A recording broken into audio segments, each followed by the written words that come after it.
Սելայնակիցներ, այսօր նորին սուրբոցություն, Տեր Գարեգինբեն, ամենայն հայոց կաթողիկոսի Հոբելյանն է, 75-ամյակը,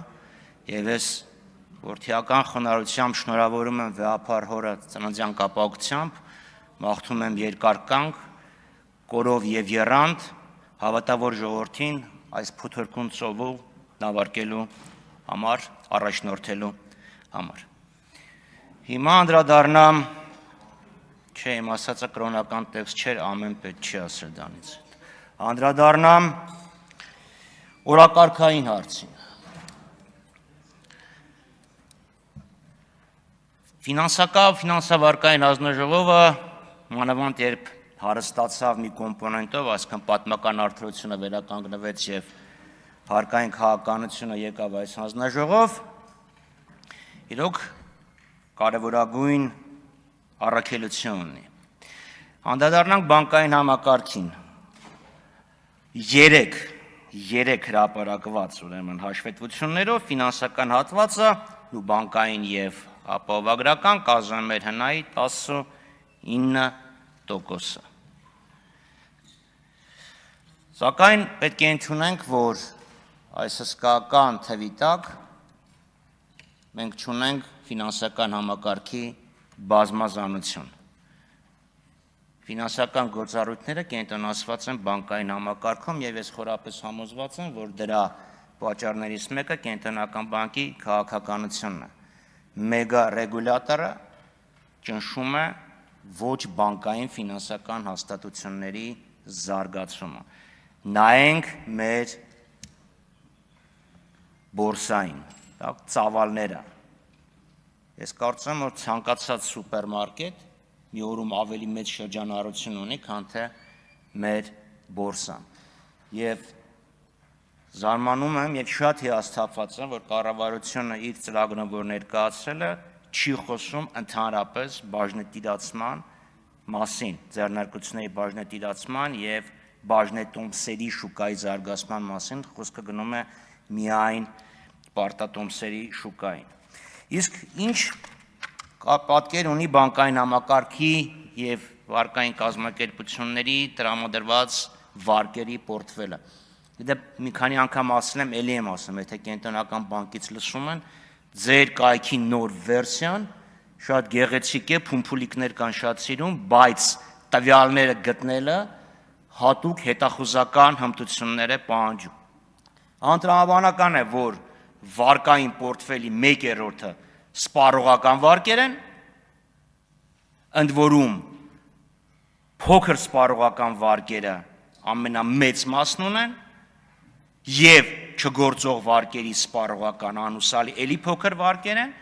դա ամենապարզ ինդիկատորն է, որ կամ ժողովրդի ձեռքին ուղղակի փող չկա, մարդիկ այսօրվա հացի փող չունեն եւ վարկով են այսօրվա հացը առնում, նայեք մինչեւ 250,000 դրամ մայրգումարով չգործող վարկերն ինչ ծավալ են, կամ ուղղակիորեն դա կապված է գումարբազության հետ, իսկ ավելի կոնկրետ երկուսը միասին իրար հետ են։ Այսինքն մյուս 1/3-ը դա հիպոթեկն է, քանի որ հիպոթեկային վարկերը հիմնականում այսինքն մարդիկ մեծամասնությունը վարկառուները 95%, եթե չեմ սխալվում, մի բնակարան է գնել, այսինքն դա էլի եկամտաստեղծ գործունեության համար չի, փաստորեն էլի ֆինանսավորում է սպառումը։ Ֆինանսական համակարգը պետք է էապես վերափոխվի, որպեսզի ֆինանսական համակարգը ֆինանսավորի արտադրությունը, արդյունաբերությունը, առաջարկի ստեղծումը։ Երբ բանկերի հետ ես խոսում, երբ կենսաթոշակային ֆոնդերի հետ ես խոսում, ասում են դե չկան այդ ձեռնարկությունները, որտեղ փողը դնենք։ Եվ ստեղ ես իրոք իրանց հետ համաձայն եմ։ Վերջերս երբ բացվեց տվյալների մշակման կենտրոնը, կենսաթոշակային ֆոնդերը ֆինանսավորեցին դա։ Դրանից մինչև այդ ամեն մեկը երկու ֆոնդ ունենք, ամեն մեկը մեկական ընկերության մեջ է ներդրում կատարել։ Սա նշանակում է, որ շատ լուրջ պետք է անդրադառնանք նաև կենսաթոշակային ֆոնդերի գործունեությանը։ Իդեպ շատ հետաքրքիր է, երբ այս տվյալների մշակման կենտրոնի մասին խոսք էր գնում, ասում են խոշոր ներդրումներ, միջազգային արտասահմանյան ներդրումներ, բայց որ նայում ես, մի մասը սինդիկատացված վարկ է, մյուս մասը կենսաթոշակային ներդրումներն են։ Քանի կոպեկ է մտել արտասահմանից այս խոշոր ծրագրի տակ, կամ ինչ է լինելու իր ազդեցությունը տնտեսության վրա։ Լավ բան է, բայց այդ լավ բանը ինչքանով է նպաստելու Հայաստանի տնտեսությանը։ Շատ հետաքրքիր էր, որ ներդրումից մի քանի օր առաջ, ներողություն եմ ասում, այդ գործարանի բացելուց մի քանի օր առաջ Reuters-ը մետաքրքիր ուսումնասիրություն էր արել, որ ամերիկյան համայնքների 14%-ն է ընդհանրապես համաձայն, որ տվյալների մշակման կենտրոններ իրանց մոտ գործեն։ Եվ մյուս հետաքրքիրն այն է, որ Nvidia-ի բաժնետոմսերի գինը ընկան Երևանում այդ տվյալների կենտրոնի բացման հաջորդ օրը։ Չեմ ասում մեկը մյուսով կապված է, բայց ուղղակի փաստ է, հետաքրքիր է։ Նայեք այդ ամեն ինչը։ Հա, ներդրումներ չեն գալիս, բա ոնց պետք է գան, որ ներդրողները տեսնում են, չէ՞, որ ուզում ես ներդրում կատարես, շատ հետաքրքիր մի հատ կոմբինացիա է Հայաստանում գործում։ Հա, օրինակ տենց է մենք հոդաբաշխ պատասխան չստացանք, թե ինչի քրոնիմետրը Հայաստանից դուրս եկավ գեոպրոմայնինգը, եւ հետո ինչի գեոպրոմայնինգը հանկարծ իր բաժնետոմսերի մի էական հատված նվիրեց կառավարությանը։ Ինչի։ Եվ կառավարությանը աշխատակազմին է, ոչ թե պետգույքի կառավարման վարչության։ Այդ ինչի հանկարծ վիվասելի գործարքը տեղի չէր ունենում։ Տեղի ունեցավ, մեկ էլ ճտ վիվասելը մի գեղեցիկ փաթեթով էլի նվեր։ Լիդիանը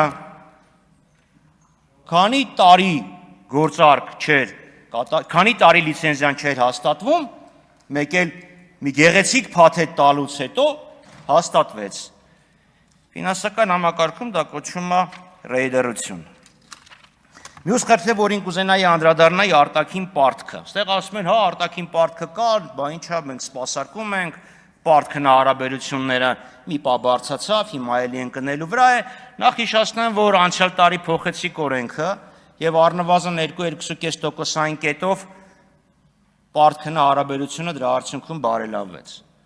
Բայց խնդիրը միայն այն չէ, թե պարտքին չեք վերցնում։ Ամերիկայի պարտքի շեմը 3 առաջ օրը 40 տրիլիոնը հատեց։ Խոսքը վերաբերում է այդ պարտքը ինչի վրա է օգտագործում։ Կառավարությունը նախավերջին նիստի ժամանակ հերթական 350 միլիոնանոց 2 վարկային համաձայնագիր հաստատեց։ Ու 350 եմ ասում, որտեղ մեկը եվրով էր, մյուսը դոլարով էր, որ բերում ես մի արժույթին, այդքան է։ Բյուջետային աջակցության վարկ։ Կամ բյուջեն այն վիճակում է գտնում, որ ինքը չի կարողանում օրվա ծախսերը փակել։ Մենք դրան ենք քննադատում։ Բյուջետային աջակցության վարկ, այլ ոչ թե կոնկրետ, չափելի,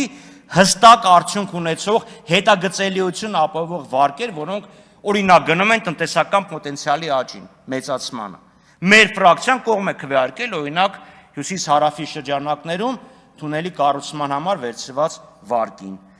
Ինչքանով են այդ վարկերը արդյունավետ օգտագործում եւ վերջապես, եթե մենք զտենք վարկը, առանց այդ վարկի մեր տնտեսական աճը ինչքան կլիներ։ Հպարտանում ասում եք, այ մեր տնտեսական աճը մեծ է, տնտեսական ակտիվության ցուցանիշը մեծ է,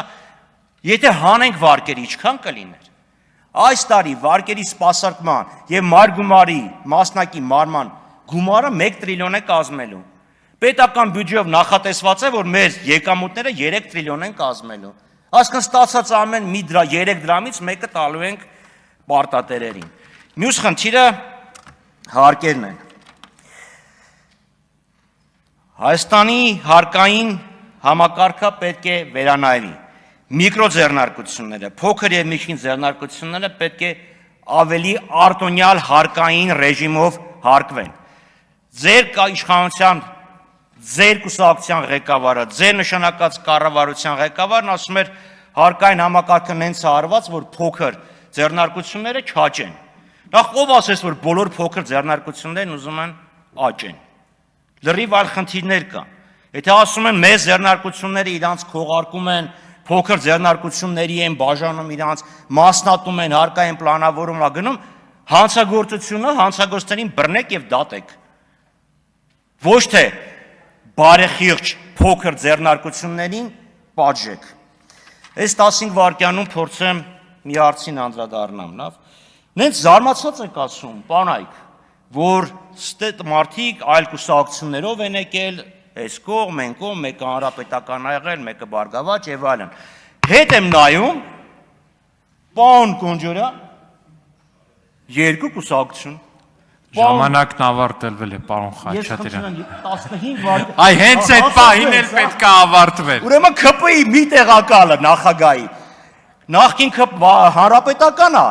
մյուսը նախկին ԲՀԿ-ական է։ Թող վարչապետերից մեկը լավ, ձեր ժամանակը ավարտված էր, թողեցի շարունակեք, բայց ոչ նրա համար, որ գոնե սուտ ասեք։ Ես կյանքումս բացի քաղաքացիական պայմանագիր կուսակցությունից, այլ կուսակցության անդամ։ Երիտասարդական միություն, այդ կարող է Երիտասարդական միություն, պայմանագրի հետ էր պարոն Խաչատրյան, նստեք խնդրում եմ, ձեր ժամանակն ավարտվել